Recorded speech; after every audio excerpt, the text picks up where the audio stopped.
If you need somebody to love, just look into my eyes. I'll be there to make you feel right. Hi, today I am going to record the Beatles anytime at all in my home recording studio. I am going to track and mix everything in my room. And as you can see, my room is nothing special. It's not a real studio. The outside is very noisy sometimes. The acoustic isn't very good. And I'm sure many of you have the same situation where you have to record in wherever you can. So I hope this is going to help you with something. By the way, I'm not a recording engineer. I'm just an artist who loves the Beatles. So if I do something wrong technically, don't freak out, don't trip. Anyway, let's start and I hope you'll enjoy it. Thank you, here we go. Alright, so let's start with the drums. I do not have a real drum set in my room. There's no way I can play that loud drums in my room. So instead I used samples. For this particular one, I used stuff from Loft drums. They actually sell you real drum sound. They sell you like Pro Tools session that was played by famous drummers. And the one I used was Chamberlain Multi Part 1. Multi drums. Chamberlain drums. Multi Part 1. That's what I used. And in the folder they have 100 BPM, rock, roll, and those are the stuff I used for this particular song because I needed some kind of vintagey tone, and this sounded pretty cool as it was. And I did some edit to make that pattern. And also, anytime at all, it's not 100 BPM, so I had to use elastic audio to make it 141, I think. So that's how I created the drum sound, and here's the dry drum sound you can hear.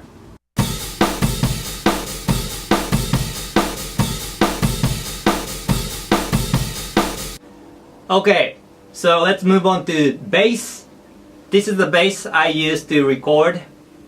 I'm sure Paul McCartney used Hofner bass, but I don't have one, so I used Rickenbacker 4003, and it does its job. Here's a little trick I learned from Klaus Forman. I'm sure it's a common thing for a bass player, but I didn't even know, and I thought this was the coolest thing. This is a sponge from my kitchen. I cut it, and you just put it here as a mute. Then it gets the boom boom boom sound. And pickup is center middle position, and I'm using the guitar amp because I don't have a bass amp. I used my Super Beatle 1960, I don't know, 66, something like that. But Super Beatle has bass channel. I'm not sure if it's designed to play bass guitar through or just guitar but getting the bassy sound, I don't know. But when I plugged my Rickenbacker into bass channel, it sounded like a bass, so that's what I used. And for the cabinet, I used my Vox AC30.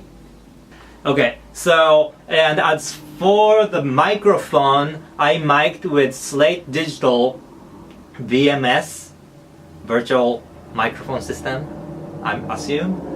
It's a great microphone, especially when you don't have a lot of money and a lot of choice, because with one microphone you get so many microphones basically. And I used U47 with Telefunken V76. That's what I used, and I know it probably is defeating the purpose of the Slate Digital thing, but I do like some compression going through the Pro Tools. So after Slate Digital VMS, I put that through Altec 436C. It's a compressor supposedly the Beatles and all the Motown people used. So if it's defeating the purpose, I'm aware of it, but I like it. So, and here is how it sounds.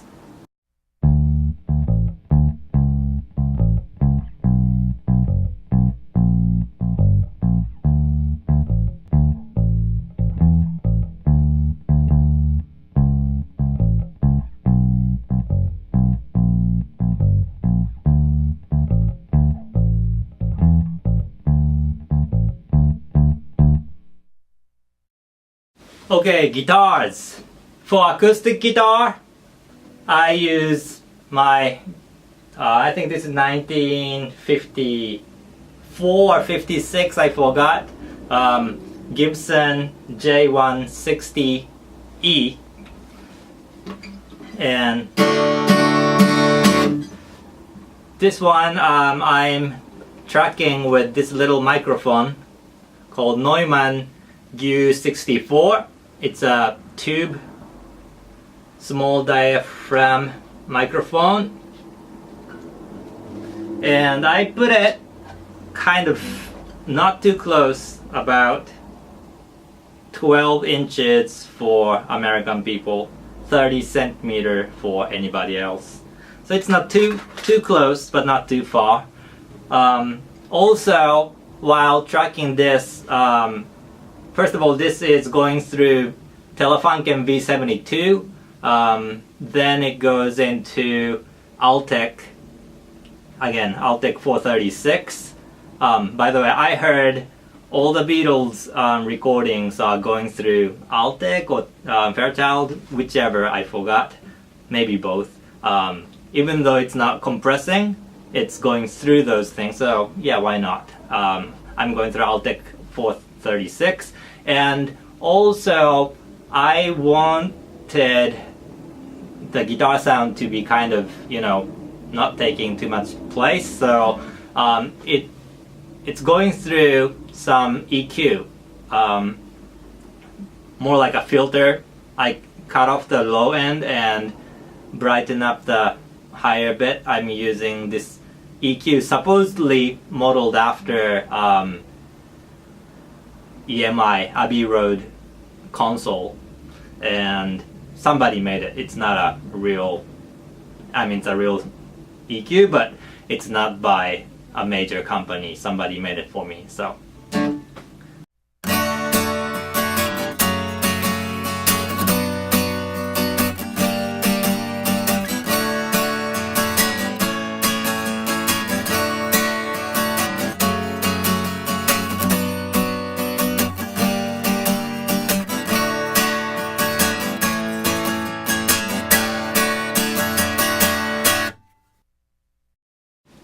And I think this song also has classical guitar in it, I think. I'm not sure, but that's what I hear, so I am going to put it in. Same microphone setting as acoustic guitar, but just a little closer this time. Not too close, but about 22 centimeters.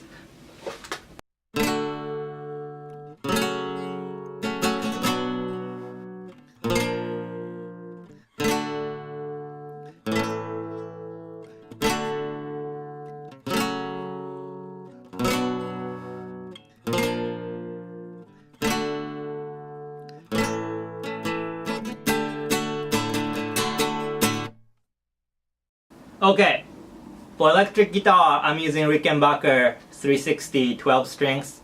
However, I only have 6 strings on it.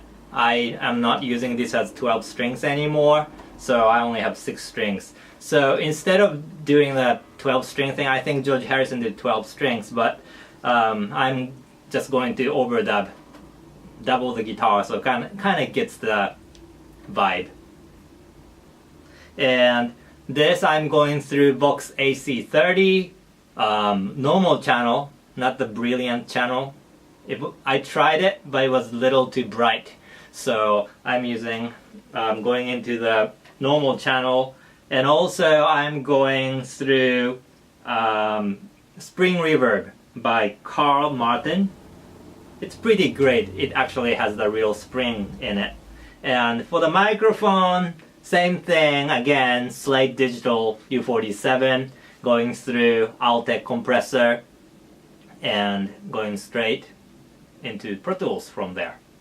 This one, it kind of sounds not too close, so I put the mic little far from the amp.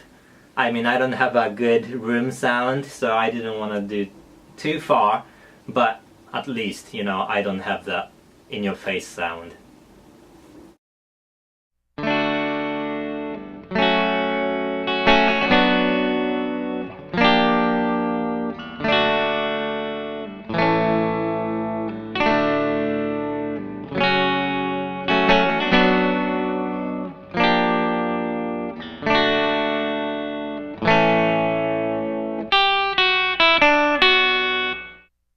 This song has a piano part in it, so again, I don't have a real piano, so I'm gonna just use my keyboard, which is Kurzweil SP88.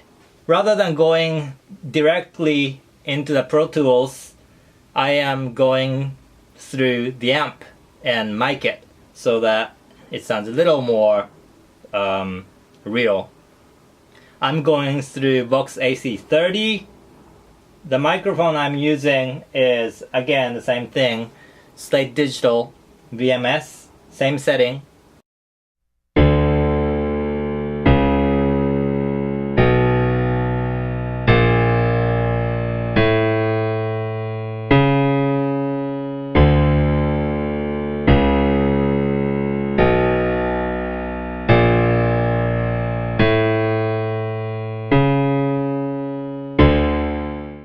Vocals. For vocals, I use Mojave Audio MA200 tube microphone.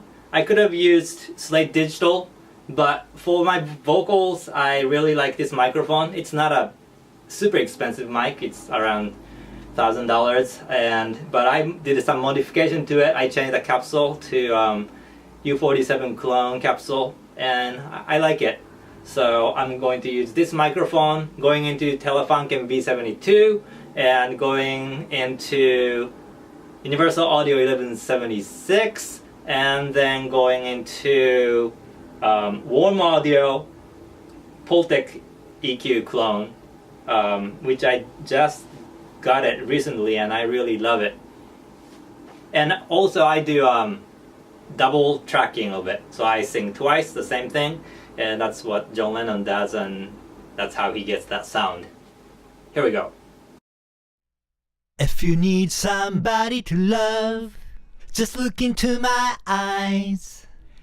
I'll be there to make you feel right. If you're feeling sorry and sad, I really sympathize. Don't you be sad, just call me tonight. Okay, so that's it for tracking. Now I have all the parts, so let's hear all the parts dry, no processing yet, all together. And let's move on to mixing. If you need somebody to love, just look into my eyes. I'll be there to make you feel right. If you're feeling sorry and sad, I really sympathize. Don't you be